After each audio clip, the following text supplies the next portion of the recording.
For more on the impact of Brexit and the outcomes of the G7 summit over the weekend, I spoke with Helen Thomas. She's the CEO of financial consultancy firm BlondeMoney. I asked her how likely it is that the UK could leave Europe without a deal. Yes, of course, Parliament come back next week. There's only 22 sitting days until the 31st of October deadline, and legally it's in fact almost impossible for them to stop this. They really only have public opinion and creating some kind of momentum to try and push Boris Johnson in another direction. But if, as he says, he does want to stick to the goal of delivering it, he can push into no deal. When you look at the EU 27, they, of course, are very much united, and it doesn't really matter necessarily what Macron or Merkel think, because there are 27 nations that all have to agree on how to proceed forwards, and for them, they have been very unanimous and very united in terms of not making any changes. So honestly, I think it is very likely, difficult as it may be to hear, that we will be headed for no deal 31st of October.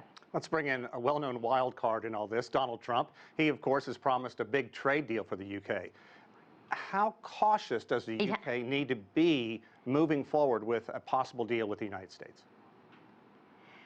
Well, of course, yes, we know, don't we, that Mr. Trump can change in a heartbeat or in a tweet as to how he feels about a trade deal. I think, of course, there will be a lot of caution about this. It won't be done in 2 seconds flat. But both Donald Trump and Boris Johnson are well known for being good salesmen. So I'm sure they will try and find something that they can sell to the individual, each country to look like they have won and it's been a success. But it's certainly not going to happen in 2 seconds flat. What about the UK itself? How are companies reacting to the Brexit chaos? It depends on the size of the company, I think. A number of the very big multinational corporations have already made decisions. They already opened maybe a factory in another country within mainland Europe if they wanted to be sure that they could still access that market. Some of the very small businesses, yes, it's been very difficult for them, but they are getting more information, more advice on how to deal with what will happen on 1st of November if we do fall out without a deal. The big issue that they have is it's getting very close to Christmas. So where there had been stockpiling in March, there was warehouse space to do stockpiling. There's simply not enough space as you get towards that very busy holiday season, which could create a significant bottleneck. Let's talk about numbers and how key it is going to be for the UK moving forward. What kind of impact will a chaotic Brexit have on the UK's GDP?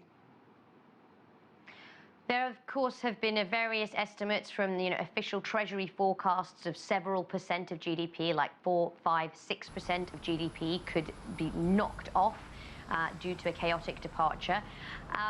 It is quite an unknown situation. However, you have to make some pretty strong assumptions because you don't know, for example, if the lorries and the ships can dock at ports and actually get produce back and forth between the EU and the UK.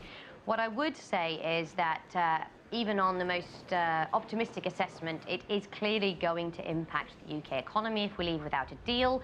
Something at least of the magnitude of 2 percentage points to GDP would be reduced, up to maybe 8% was some of the most pessimistic forecasts.